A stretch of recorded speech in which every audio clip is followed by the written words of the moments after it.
दोस्तों, और आज हम लोग कुछ नया सीखें। मुंशी प्रेमचंद्र की बड़े घर की बेटी की कहानी।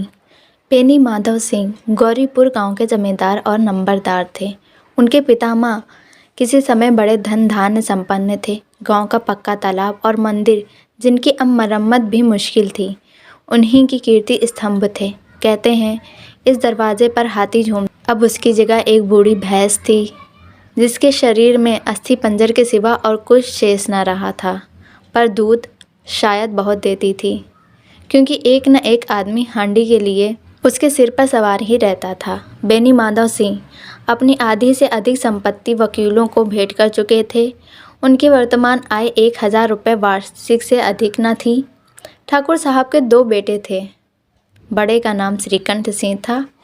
उसने बहुत दिनों के परिश्रम और उद्योग के बाद बीए की डिग्री प्राप्त की थी। अब एक दफ्तर में नौकर था। छोटा लड़का लाल बिहारी सी दोहरे बदन का सजीला जवान था। भरा हुआ मुखड़ा, चौड़ी छाती, भैंस का 2 सेर ताज़ा दूध वह उठकर सवेरे पी जाता था। श्रीकंठ सिंह की दशा बिल्कुल विपरीत थी। नेत्रप्रिय गुणों को उन्होंने बीए इन्हीं 2 अक्षरों पर न्यौछावर कर दिया था। इन 2 अक्षरों ने उनके शरीर को निर्बल और चेहरे को कांतिहीन बना दिया था। इसी से वैदिक ग्रंथों पर इनका विशेष प्रेम था। आयुर्वेदिक औषधियों पर उनका अधिक विश्वास था। शाम सवेरे से उनके कमरे से प्रायः खरल की सुरीली कर्ण मधुर ध्वनि सुनाई दिया करती थी। लाहौर और कलकत्ते के वैद्यों से बड़ी लिखा पड़ी रहती थी।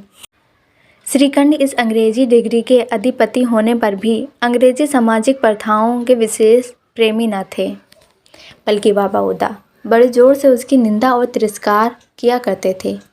इसी से गांव में उनका बड़ा सम्मान था।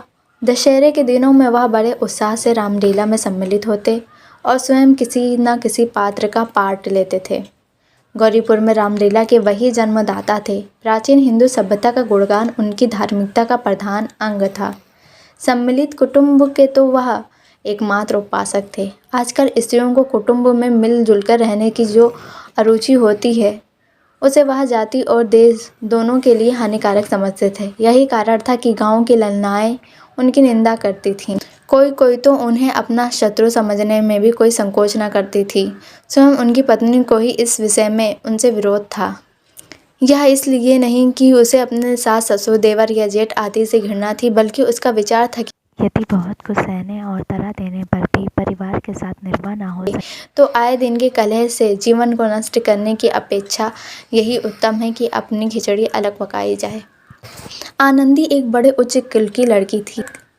उसके बाप एक छोटी सी रियासत के ताल्लुकेदार थे। विशाल भवन, एक हाथी, 3 कुत्ते, बाज, बहरी, शिकरे, झाड़, फानूस, आनरेरी, मजिस्ट्रेटी और ऋण, जो एक प्रतिष्ठित ताल्लुकेदार के भोग पदार्थ हैं, सभी यहाँ विद्वान थे। नाम था भूप सिंह। बड़े उदारचित्त और प्रतिभाशाली पुरुष थे, पर दुर्भाग्य से लड़का एक भी न था। 7 लड़कियां हुईं और देवयोग से सब की सब जीवित रहीं। पहली उमंग में तो उन्होंने 3 ब्याह दिल खोलकर किए, पर 15-20 हज़ार रुपयों का कर्ज सिर पर हो गया तो आंखें खुली, हाथ समेट लिया। आनंदी चौथी लड़की थी। वह अपनी सब बहनों से अधिक रूपवती और गुणवती थी। इससे ठाकुर भूप सिंह उसे बहुत प्यार करते थे। सुंदर संतान को कदाचित उसके माता पिता भी अधिक चाहते हैं। ठाकुर साहब बड़े धर्म संकट में थे कि इसका विवाह कहाँ करें।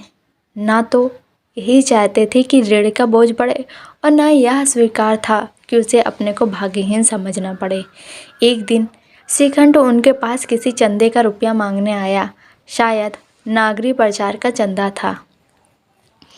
भूप सिंह उनके स्वभाव पर रीझ गए और धूमधाम से श्रीकंठ सिंह का आनंदी के साथ ब्याह हो गया।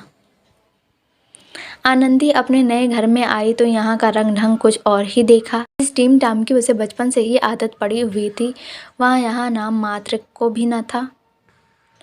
हाथी घोड़ों को तो कहना ही क्या, कोई सजी हुई सुंदर बहेली तक न थी। रेशमी स्लीपर साथ लाई थी, पर यहाँ बाग कहाँ, मकान में खिड़कियाँ तक न थीं, न ज़मीन पर फर्श, न दीवार पर तस्वीरें। यह एक सीधा सादा देहाती गृहस्थ का मकान था। किंतु आनंदी ने थोड़े ही दिनों में अपने को इस नई अवस्था के ऐसा अनुकूल बना लिया, मानो उसने विलास के सामान कभी देखे ही ना थे। एक दिन दोपहर के समय लाल बिहारी सिंह 2 चिड़िया लिए हुए आया और भावत से बोला, जल्दी से पका दो, मुझे भूख लगी है। आनंदी भोजन बनाकर उसकी राह देख रही थी। अब वह नया व्यंजन बनाने बैठी। हांडी में देखा तो घी पाव भर से अधिक न था। बड़े घर की बेटी किफायत क्या जाने। उसने सब घी मांस में डाल दिया। लाल बिहारी खाने बैठा तो दाल में घी न था। बोला, दाल में घी क्यों नहीं छोड़ा? आनंदी ने कहा। घी सब मांस में पड़ गया। लाल बिहारी जोर से बोला। अभी परसों घी आया है, इतना जल्दी उठ गया? आनंदी ने उत्तर दिया, आज तो कुल पाव भर रहा होगा, वह सब मैंने मांस में डाल दिया। जिस तरह सूखी लकड़ी जल्दी से जल उठती है, उसी तरह क्षुधा से बावला मनुष्य जरा जरा सी बात पर तिनक जाता है। लाल बिहारी को भावच की यह ठिठाई बहुत बुरी मालूम हुई। तिनक कर बोला, मैके में तो चाहे घी की नदी बहती हो। स्त्रियां गालियां सह लेती हैं, मार भी सह लेती हैं, पर मैके की निंदा उससे नहीं सही जाती।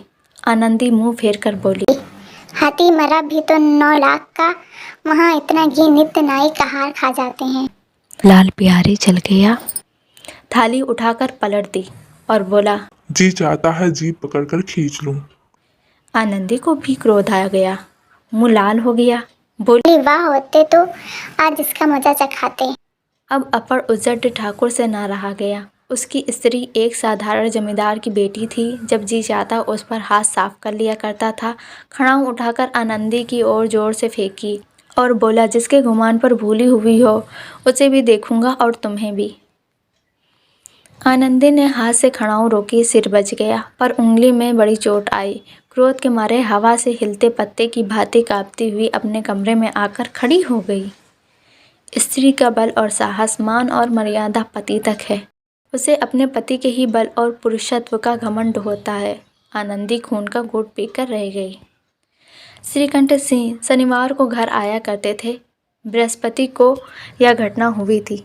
2 दिन तक आनंदी कोप भवन में रही, न कुछ खाया न पिया, उनकी बाट देखती रही।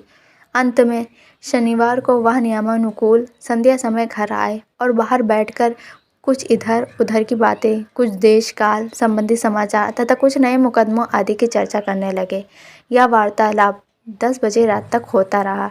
गांव के भद्र पुरुषों को इन बातों में ऐसा आनंद मिलता था कि खाने पीने की भी सुधि न रहती थी। श्रीकंठ को पिंड छुड़ाना मुश्किल हो जाता था। ये 2-3 घंटे आनंदी ने बड़े कष्ट से काटे। किसी तरह भोजन का समय आया, पंचायत उठी, एकांत हुआ तो लाल बिहारी ने कहा, भैया अब जरा भाभी को समझा दीजिएगा कि मुंह संभाल कर बातचीत किया करें, नहीं तो एक दिन अनर्थ हो जाएगा। बेनी माधव सिंह ने बेटे की ओर से साक्षी दी। हाँ, बहू बेटियों को यह स्वभाव अच्छा नहीं कि मर्दों के मुंह लगे। लाल बिहारी, वो बड़े घर की बेटी है तो हम भी कोई कुर्मी कहाँ नहीं है। श्रीकंठ ने चिंतित स्वर से पूछा, आखिर बात क्या हुई? लाल बिहारी ने कहा, कुछ भी नहीं, यूं ही आप उलझ पड़ी। मैके के सामने हम लोगों को कुछ समझती ही नहीं। श्रीकंठ खा पीकर आनंदी के पास गए। वह भरी बैठी थी। यह हजरत भी कुछ तीखे थे। आनंदी ने पूछा, चित्त तो प्रसन्न है। श्रीकंठ बोले, बहुत प्रसन्न है, पर तुमने आजकल घर में यह क्या उपद्रव मचा रखा है? आनंदी की तैयारियों पर बल पड़ गए। झुंझलाहट के मारे बदन में ज्वाला सी दहक उठी। बोली, जिसने तुमसे यह आग लगाई है उसे पाऊं तो मुझ झुलस दूं। श्रीकंठ, इतनी गर्म क्यों होती हो? बात तो कहो। आनंदी, क्या कहूँ? या मेरे भाग्य का फेर है, नहीं तो गंवार छोकरा जिसको चपरासी गिरी करने का भी शऊर नहीं, मुझे खड़ाओं से मारकर यूं ना करता। श्रीकंठ, सब हाल साफ साफ कहो तो मालूम हो, मुझे तो कुछ पता नहीं। आनंदी, परसों तुम्हारे लाडले भाई ने मुझसे मांस पकाने को कहा। घी हांडी में पाँव भर से अधिक न था, वह सब मैंने मांस में डाल दिया। जब खाने बैठा तो कहने लगा, दाल में क्यों घी नहीं है? बस इसी पर मेरे मैके को बुरा भला कहने लगा। मुझसे ना रहा गया। मैंने कहा कि वहाँ इतनी घी तो नाई कहार खा जाते हैं और किसी को जान भी नहीं पड़ता। बस इतनी सी बात पर इस अन्यायी ने मुझ पर खड़ाऊ फेंक मारी। यदि हाथ से ना रोक लूँ तो सिर फट जाए। उसी से पूछो मैंने जो कुछ कहा है वह सच है या झूठ।